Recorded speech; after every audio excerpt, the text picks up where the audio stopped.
Ministre, la parole est à Monsieur Stéphane Peu. Monsieur le Président, mes chers collègues, Monsieur le Ministre des Affaires étrangères.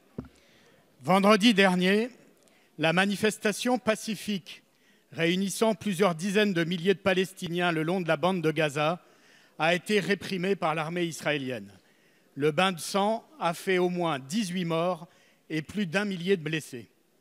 Tout en refusant les appels internationaux pour la mise en place d'une enquête indépendante, le Premier ministre israélien a osé une provocation cruelle et cynique en qualifiant après cette tuerie son armée comme étant la plus éthique du monde. Monsieur le ministre, il y a urgence de sortir d'une situation où le gouvernement israélien, fort de l'appui inconditionnel des États-Unis et de la passivité de la communauté internationale, intensifie sa guerre et sa colonisation. Il y a urgence à exiger la levée du blocus israélien qui asphyxie Gaza, plonge sa population dans le dénuement et le désespoir et empêche toute perspective d'une paix durable.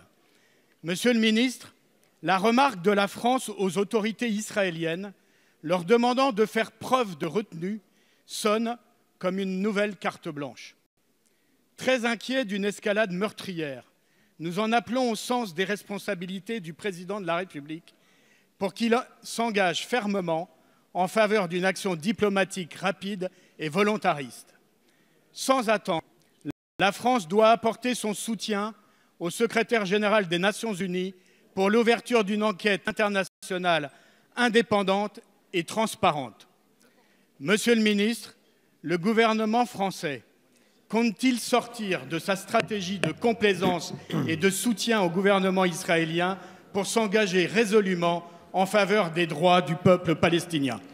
Merci, Monsieur le député. La parole est à Monsieur Jean-Baptiste Lemoyne, secrétaire d'État auprès du ministre chargé de l'Europe et des Affaires étrangères. Merci beaucoup, Monsieur le Président, Mesdames et Messieurs les députés. Monsieur le député, hélas, les décennies se suivent et trop souvent se ressemblent dans ce Proche-Orient où effectivement les larmes de sang retombent sur les familles, qu'elles soient palestiniennes ou israéliennes. Et oui, la réponse israélienne aux manifestations des derniers jours dans la bande de Gaza a été entachée de graves violences. 18 morts, plus de 1000 blessés, dont un nombre important de blessés par balle, vous l'avez souligné. Et donc la France, effectivement, a rappelé aux autorités israéliennes leur devoir de protection des civils, leur demande d'agir avec un usage proportionné de la force, effectivement avec la plus grande retenue, parce que ces manifestations sont appelées à se poursuivre jusqu'au 15 mai prochain. Et donc, compte tenu de ce qui s'est passé, il était important de rappeler un certain nombre d'éléments pour les semaines à venir. La France a aussi rappelé le droit des Palestiniens à manifester pacifiquement. Insistons sur le pacifiquement peut-être aussi. Il faut rappeler le contexte. Gaza connaît une grave crise humanitaire, renforcée d'ailleurs par les difficultés financières de l'Agence des réfugiés, l'UNRWA.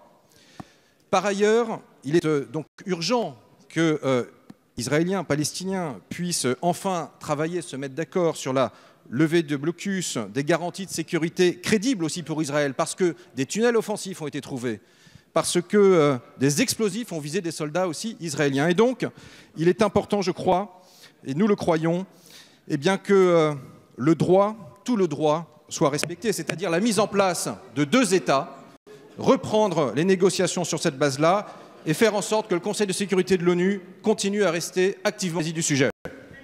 Merci, Monsieur le ministre.